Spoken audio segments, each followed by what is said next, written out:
ઓય કવિ, હા હવે તો મને કહો, તમે મને ક્યાં લાવ્યા છો? ટંટેણા વાવ! કેટલા દિવસથી કહેતી હતી ને કે ઘરમાં આટવાળી વસ્તુ નથી, આટવાળી વસ્તુ નથી. જોઈ લે, જાત જાતની ભાત ભાતની આટવાળી વસ્તુ છે અહીંયા. જે મન ફાવે ને લઈ લેજે. Okay okay. હાલ હાલ હાલ. ઘરની સજાવટ હોય કે પછી ઓફિસની જમાવટ હોય, બંને માટે અવનવી, સારી અને સસ્તી વસ્તુ તો જોઈએ જ. અહીંયા ક્રોસ આર્ટમાં મળશે એકથી એક અલગ અલગ વુડન આર્ટ. વાવ, કેટલી મસ્ત ઘડિયાળ છે. એ કવિ, શું છે મારે આ બંને ઘડિયાળ લેવી છે. ઘરમાં? એક તો ઘડિયાળ છે, આ બે ને હવે શું કરવી છે? પણ આમ જો તો કરી, બંનેની 3D ડિઝાઇન છે. આપણે બંને બેડરૂમમાં એક એક મૂકશું. લઈ લે હાલ. યે!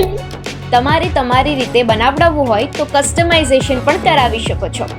ઓય કવિ, હા આમ જો તો રામ મંદિર કેટલું મસ્ત છે. આપણે હોલમાં મૂકવા માટે લેવાનું થાય છે હો. હા બાપા. અને આ શું છે? આ લેવું જરૂરી હતું? હાશ તો આ વુડન પર છે તો લેવાનું જ હોય ને. હો, ખર્ચા ભેગું ખર્ચો. હાલો. અર્જન્ટમાં ઓર્ડર આપવો છે તો બિલકુલ ચિંતા નહીં કરતા. અર્જન્ટ ઓર્ડર તો એવો કે અહીંયા આપ્યો અને ત્યાં મળી ગયો. લઈ લીધું બધું? હા હો.